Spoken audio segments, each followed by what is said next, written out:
अस्सलाम वालेकुम फ्रेंड्स, मेरा नाम है Syed Raza Gilani and I am advocate of high court and I am practising law since like 7 years and I have been practicing in criminal, civil and as well as banking field. So today I would like to make a lecture about criminal proceedings and today we will cover up lecture on appeal.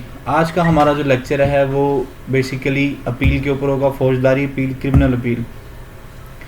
इस lecture को बड़ा precisely मैं आपको बताता हूँ कि lecture का मेरा मकसद क्या है। इस लेक्चर का मतलब सिर्फ ये है कि जितने भी यंग एस्पिरेंट्स हैं जो कि इस फील्ड ऑफ लॉ के अंदर आते हैं और उनको डिफ़िकल्टीज़ होती हैं टू नो द लॉ, और वो अपने सीनियर हजरात और मुंशी हजरात के पीछे चलते हैं कि हमें लॉ के बारे में पता चल सके, तो वो एक फ्रूटलेस एक्सरसाइज होती है जिससे वो काफ़ी परेशान होते हैं और नॉलेज गेन करने में बड़ा मसला उनको होता है। तो इस वीडियो से सिर्फ ये मकसद है कि जब वो नौजवान वकील इस वीडियो को देखें तो उनको पता चल जाए कि ये अपील कहती क्या है, अपील होती क्या है, और वो किसी भी महफिल में बैठे हुए, किसी मीटिंग में बैठे हुए, किसी क्लाइंट के सामने बैठे हुए या अपने किसी कोर्ट प्रोसीडिंग के अंदर, जो सबसे बड़ी बात है, जो अपने किसी वकील, सीनियर वकील के साथ पेश हों और उन अपील प्रोसीडिंग्स के अंदर हों, तो उनको पता हो प्रोसीजर का, किस फॉर्म के तहत अपील इनके पास लाए कर रही है, किस तरह से मेंटेनेबल, किस तरह से सुनी जा रही है। तो बेसिक कॉन्सेप्ट सिर्फ ये है कि उनको अपील के बारे में बताना कि फौजदारी अपील क्या होती है। एक सिंपल सी बात, लाइकवाइज जिस तरह कि सिविल लॉ के अंदर अपील, रिव्यू, रिवीजन तीनों चीज़ें पाई जाती हैं, सिर्फ जो क्रिमिनल है उसके अंदर अपील का और रिवीजन का स्कोप है। जो रिव्यू का स्कोप है वो बहुत ही नैरो है और स्टैट्यूटरी लॉ रिव्यू के बारे में कुछ नहीं कहता, अनलेस के कुछ प्रेसिडेंट्स हैं, कुछ लॉ सेट की गई हैं जिनमें रिव्यू की थोड़ी सी विंडो खोली गई। आज अपील पे चलते हैं।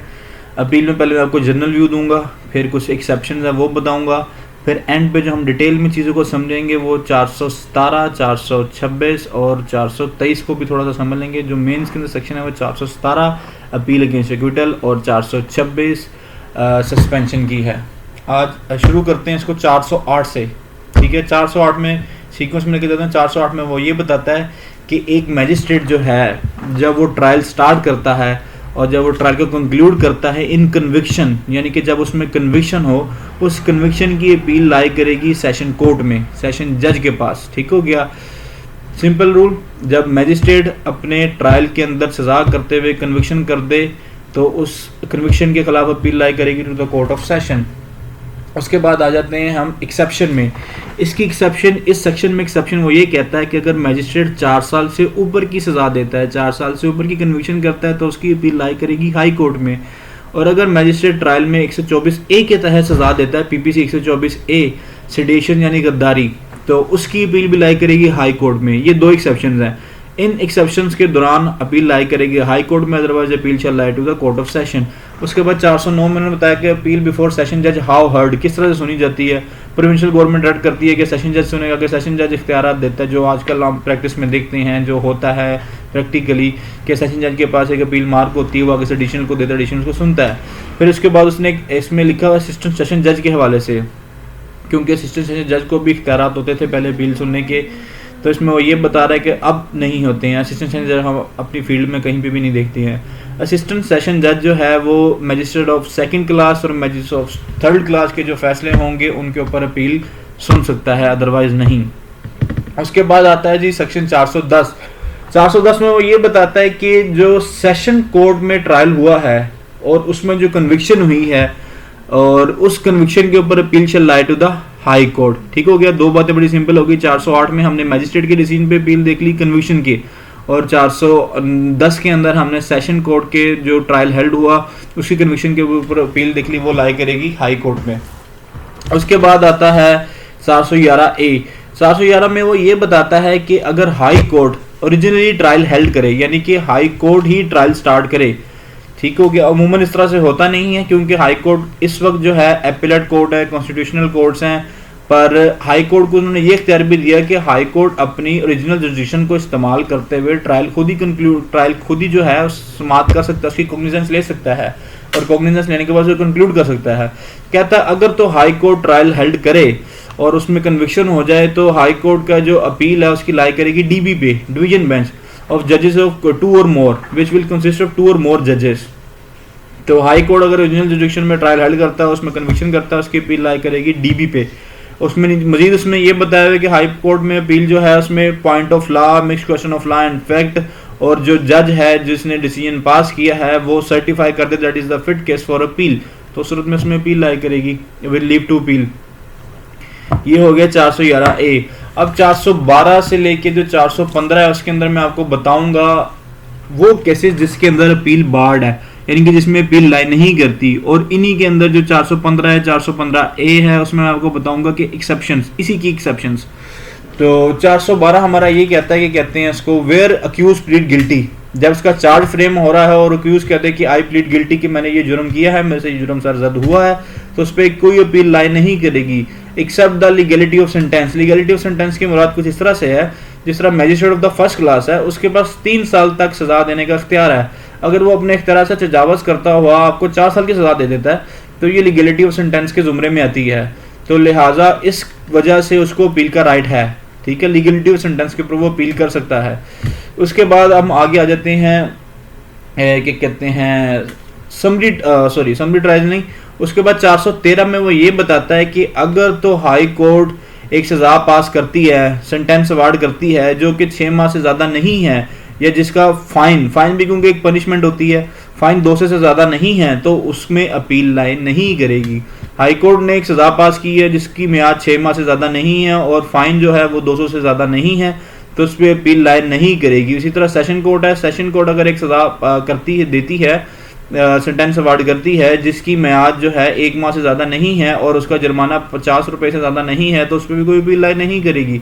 इसी तरह मैजिस्ट्रेट है, अगर मैजिस्ट्रेट एक फैसला देता है और उसमें मैजिस्ट्रेट का सिर्फ फाइन की हद तक बताया हुआ है कि वो अगर 50 रुपये से ज़्यादा फाइन नहीं है तो उस पर कोई अपील लाई नहीं करेगी।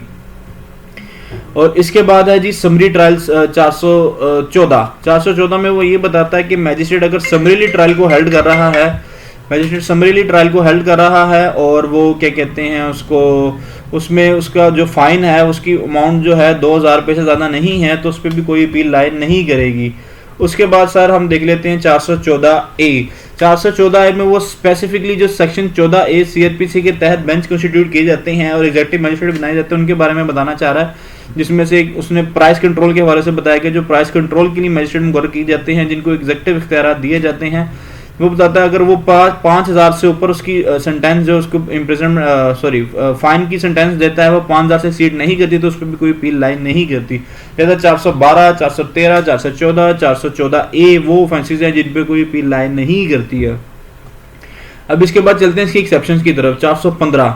415 ये कहता है कि अगर तो एक FIR के अंदर 2 चार्ज हैं और एक जो चार्ज है उसमें उसको सजा हो गई है 6 माह से कम, चलें इस तरह ले लेते हैं, इसको सजा हो गई है 1 माह से कम, सेशन कोर्ट ने इसको 1 माह से कम सजा दी है, और उसी FIR के अंदर एक दूसरा चार्ज भी था जिसकी सजा उसने उसको 1 माह से ज़्यादा दी है, तो इस लिहाज से टेक्निकली उसका राइट ऑफ अपील लाई कर गया, क्योंकि जो FIR में दूसरा चार्ज है उसमें उसकी सेंटेंस जो है एक्सीड कर गई है 1 मंथ में, लिहाजा जब एक offence combined with other offence हो जाए और वो ऑफेंस अपीलेबल हो तो उसमें उसको राइट ऑफ अपील आ जाएगा। 413 के तहत भी उसने सजा 1 माह से कम दी थी, राइट ऑफ अपील नहीं था, पर वो कंबाइन हो गया, फिर अदर ऑफेंस उसमें उसको सजा मिल गई 1 माह से ऊपर, लिहाजा उसके बाद राइट ऑफ अपील आ गया। 415 में कहता है appeal in certain special circumstances, उसमें ये कहता है कि 4 अक्यूज्ड हैं, 4 में से 3 अक्यूज्ड हैं जिनको सजा हुई है 1 माह से नीचे और 1 अक्यूज्ड है जिसको सजा हुई है 1 माह से ऊपर। ठीक है, जो जिसको 1 माह से ऊपर हुई सजा हुई है, जो चौथा अक्यूज्ड है उसके पास राइट ऑफ अपील है। जब उसके पास राइट ऑफ अपील आएगा तो फिर बाकी जो 3 मुलजम हैं जो सेम FIR में है उनके पास भी राइट ऑफ अपील आ जाएगा। ये 415 है, ये है। उसके बाद आते हैं 417 appeal against acquittal. Appeal against acquittal क्या होता है जी?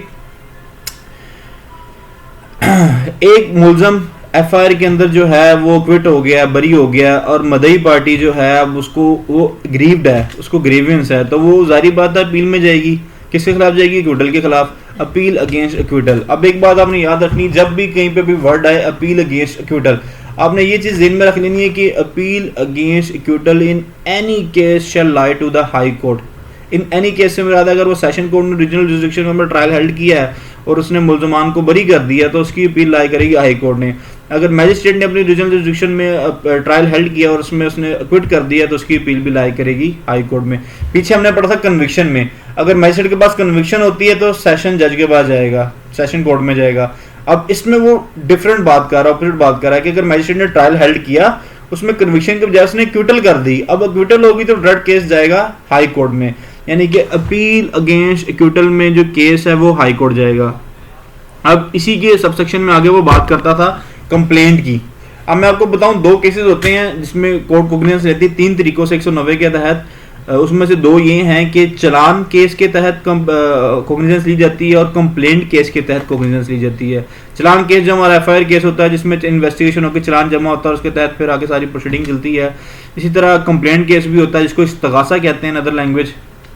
और इस्तगासे में उसने ये बताया अगर इस्तगासे के जो मुलजम है उसको कोर्ट बरी कर देती है तो अब जब जो मदई पार्टी है, जो मुस्तगीस पार्टी है, उसने अगर अपील में जाना है तो वो पहले लीव टू अपील डालेगा, कोर्ट से परमिशन लेगा। पहले जो हाई कोर्ट है उससे लीव टू अपील डाल के परमिशन लेगा। जब उसकी लीव टू अपील ग्रांट होगी देन वो अपनी अपील जो है उधर परस्यू कर सकता है। अब इन दोनों में उसने टाइम लिमिटेशन भी बताई हुई है। जो चलान केस है उसमें टाइम लिमिटेशन है अपील अगेंस्ट क्विटल की 30 दिन के लिए, और जो लीव टू अपील है कंप्लेंट केस में उसके लिए आपकी टाइम लिमिटेशन है 60 दिन, 60 डेज और 30 डेज। अब इसके बाद चलते हैं 423। 423 में बेसिकली वो बताता है पावर ऑफ एपिलेट कोर्ट्स। इसमें सबसेक्शन 1 में तो वो आपको सिंपल बता देता है जी अगर उसकी अपील नहीं बनती है तो वो डिसमिस कर देगा। फिर वो कहता है अगर बनती है तो क्या करेगा। उसमें क्लोज ए और क्लोज बी जो है वो बड़े इंपॉर्टेंट है। क्लोज ए में वो आपको बताता है अपील फ्रॉम एक्विटल, और अपील क्लोज बी में बताता है appeal from conviction. Appeal from acquittal में उसके जो इख्तियारात हैं, उसकी पावर्स हैं वो डिफरेंट होगी। अपील फ्रॉम कन्विक्शन में जो एपीलेट कोर्ट उसको सुन रही है उसके इख्तियारात डिफरेंट होंगे। ठीक है, अब हम देखते हैं अपील फ्रॉम एक्विटल में क्या इख्तियारात होते हैं उसके पास। अपील फ्रॉम एक्विटल में उसके पास ये इख्तियारात होते हैं। सबसे पहले फिंगर टिप्स पे देख लें, रिवर्स सच ऑर्डर, उस ऑर्डर को जो एक्विटल का ऑर्डर उसको रिवर्स कर सकता है। एंड डायरेक्ट फर्दर इंक्वायरी, और डायरेक्शन दे सकता है फर्दर इंक्वायरी की। ठीक हो गया। किसको डायरेक्शन देगा जी, to be retried by the court of session, जो निचली कोर्ट होगी जिसने उसको ट्रायल किया होगा, जिसका ट्रायल किया उसको डायरेक्शन देगा कि इसको रीट्रायल कर लिया जाए। ठीक है, 3 चीजें होगी, रिवर्स द ऑर्डर, ठीक है, डायरेक्ट फर्दर इंक्वायरी और रीट्राइड बाय द कोर्ट जिसने उसको नीचे ट्रायल हेल्ड किया था। उसके बाद तो कहता है अगर उसको लगे उधर कि यार नहीं इसकी सजा बनती है, ठीक हो गया, तो वो उसकी सजा को उधर इनहेंस भी कर सकता है। इसकी मैं लैंग्वेज पढ़ लेता हूँ।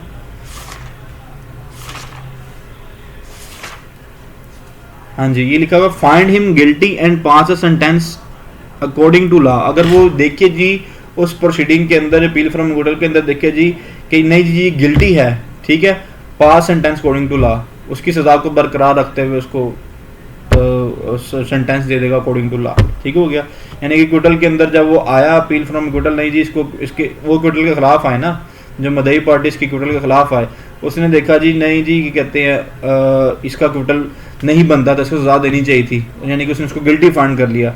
पास in sentence according to the law appeal from acquittal में। ठीक हो गया। अपील फ्रॉम कन्विक्शन में क्या करेगा जी, अब एक बंदा कन्विक्ट हो गया, वो एग्रीड पर्सन जो है उसने कन्विक्शन के तहत अपील दायर कर दी है, कन्विक्शन के खिलाफ अपील दायर कर दी है, तो अपील फ्रॉम कन्विक्शन में उसके पास क्या इख्तियारात होंगे।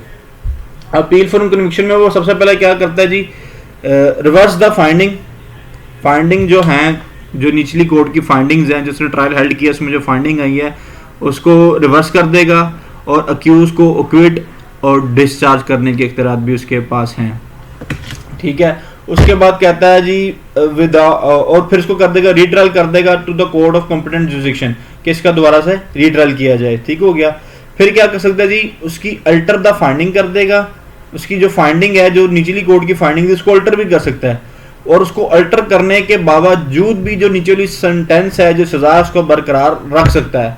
फिर कहता है जी वो फाइंडिंग को अल्टर किए बगैर, जो निचली कोर्ट की फाइंडिंग है उससे छेड़छाड़ किए बगैर, उसको अल्टर किए बगैर उसकी जो सजा है उसको बरकरार रखने के बजाय उसको तब्दील कर सकता है। ठीक है, रिड्यूस द सेंटेंस, ठीक है, कम कर सकता है। और फिर वो कहता है जी इसके बाद ये तरह भी है, विद या करके या विदाउट या करे बगैर, क्या रिडक्शन और विदाउट, यानी कि वो सजा कम किए बगैर, विद और विदाउट अल्टरेशन द फाइंडिंग को तब्दील करके या फाइंडिंग को तब्दील किए बगैर alter the nature of the sentence, ठीक है, सेंटेंस की नेचर को भी तब्दील कर सकता है। वो ये सारे इख्तियार उसने उसके पास दे दिए हैं, यानी कि वो फाइंडिंग को तब्दील किए बगैर भी सजा जो है सजा को कम कर सकता है, और वो ये भी कहता है कि वो फाइंडिंग को तब्दील करके सजा जो है बरकरार रख सकता है।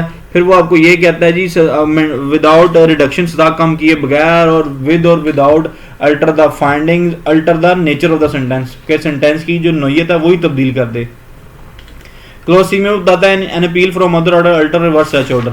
अब जो इसमें नेक्स्ट सेक्शन आ गया है 426 426, ये बहुत इंपॉर्टेंट सेक्शन है जी, और इसको समझना बहुत ज़रूरी है। 426 बेसिकली है क्या, इसको समझाने के लिए मैं बुक से जो लैंग्वेज है इसकी वो रीड करूंगा, और आपने कोशिश करनी है कि आप मेरे साथ साथ वो लैंग्वेज की रीड करें। सबसे पहले इसकी हेडिंग है, कहती थी suspension of sentence pending appeal. ठीक हो गया, अपील के अंदर जो एक पेंडिंग है जिससे अपील का फैसला नहीं हो, उसकी जो सजा है उसको सस्पेंड कर सकती है। अब कहता है जी release of applicant on bail, और उसके जो एप्लीकेंट है जिसने 426 की दरख्वास्त दी है पेंडिंग अपील के अंदर, उसको बेल भी दे सकती है। सजा सस्पेंड कर देगी नीचे वाली और उसको बेल दे देगी। Pending any appeal by convicted person the appellate court में for reason to be recorded in writing. ठीक हो गया, order that the execution of the sentence or order appealed against us be suspended and also physical commandment be released on the bail। नीचे वाली सजा को suspend कर देगी और वो जो accused है रिलीज ऑन बेल। ठीक हो गया, कौन करेगा ये सारा काम? एपिलेट कोर्ट करेगा। एपिलेट कोर्ट में मेरे खिलाफ नीचे से कन्विक्शन होगी मैजिस्ट्रियल कोर्ट में, अब मैं आ गया हूँ अपील में अपनी सेशन कोर्ट में। सेशन कोर्ट में मैंने अपील दायर कर दी है, मेरी अपील की समाअत हो रही है, अपील मेरी पेंडिंग है। इसी दौरान मैंने 426 की दरख्वास्त दे दी है और 426 की दरख्वास्त पे कोर्ट ने फैसला करते हुए मेरी जो नीचे की सजा है वो सस्पेंड कर दी है और मेरी जो बेल है मुझे बेल पे रिहाई दे दी है। ये सब सेक्शन 1 कहता है। फिर सब सेक्शन 1A जो है इसमें वो उसका स्टैट्यूटरी पीरियड बताता है। उसमें कहता है कि उसमें एक सिंपल सी सेक्शन वो बताता है कि डिले जो है वो एपिलेंट के और उसके काउंसिल के बिहाफ पे ना हो। ठीक है, अगर ये उसके बिहाफ पे नहीं होगा, यानी कि उसके एपिलेंट और उसके काउंसिल के बिहाफ पे नहीं होगा, तो उसको उसका बेनिफिट मिल जाएगा इस सेक्शन का। यानी कि डिले बिहाफ हो, कोर्ट के ऊपर डिले हो, कोर्ट के गवाह नहीं आ रहे, प्रोसिक्यूशन के गवाह नहीं आ रहे, ठीक हो गया, कोर्ट ऑन लीव आ रही है, ये सारे डिले जो हैं ये कोर्ट की तरफ से हैं। ठीक हो गया, मुलजम की तरफ से उसके वकील की तरफ से कोई डिले नहीं है। अगर ये नहीं है तो फिर उसको इन चीज़ों का बेनिफिट मिल जाएगा कि जी अगर वो सजा जो है 3 साल से ज़्यादा नहीं है और 6 माह से इसकी अपील डिसाइड नहीं हुई है तो shall be release on bail. इसी तरह जी 3 से 7 साल की सजा, 3 से लेके 7 नॉट एक्सीडिंग 7 ईयर्स और 1 साल से कंक्लूड नहीं हुई है तब भी उसको उसका बेनिफिट मिल जाएगा, shall be release on bell.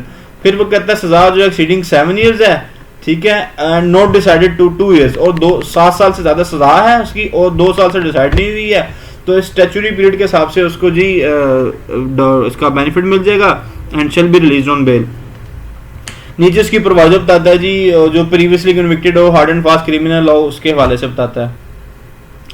अब जो इसमें अगली बात करने लगा वो ये करने लगा जो सबसेक्शन 2 है उसमें वो ये कहता है अगर नीचे आपकी अपील पेंडिंग भी हो ना किसी कोर्ट में तो आप डायरेक्ट हाई कोर्ट को वो दरख्वास्त दे सकते हैं 426 की, यानी कि सेशन में आपकी अपील पेंडिंग है, आप डायरेक्ट हाई कोर्ट में जाकर 426 की दरख्वास्त दे सकते हैं। ये इसमें हाई कोर्ट को एक तरह देता है कि हाई कोर्ट उसको इंटरटेन कर सकता है।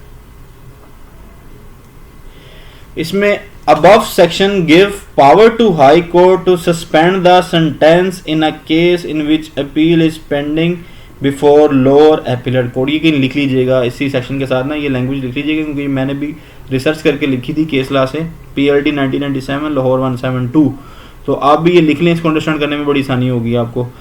above section give power to high court to suspend the sentence in a case in which appeal is pending before a lower appellate court। लें जी, बाकी आप उसको आगे स्टडी कर लीजिएगा, बाकी इतना कोई मुश्किल नहीं है आगे। तो क्या कहते हैं जो मेन इसके ये था सबसेक्शन 1, सबसेक्शन 1A और सबसेक्शन 2, ये मैंने आपको गो थ्रू करवाना था और मुझे उम्मीद है आपको इस लेक्चर की समझ आ गई होगी।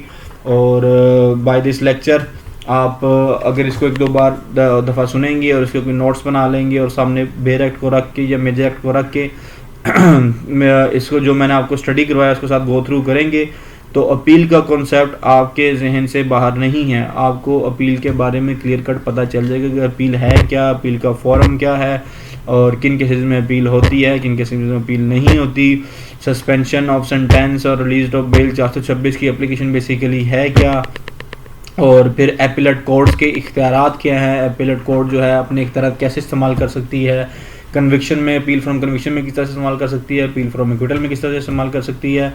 तो मेरी आपसे रिक्वेस्ट है काइंडली इसको अच्छी तरह से लेक्चर को सुनिएगा, उसके बाद अपनी बुक से इसको देखिएगा और इसको समझने की कोशिश कीजिएगा। और बड़ा सिंपल वर्ड्स में लेक्चर आपको डिलीवर हुआ है, मुझे उम्मीद है आपको उसकी समझ आ जाएगी। थैंक यू सो मच, बहुत शुक्रिया।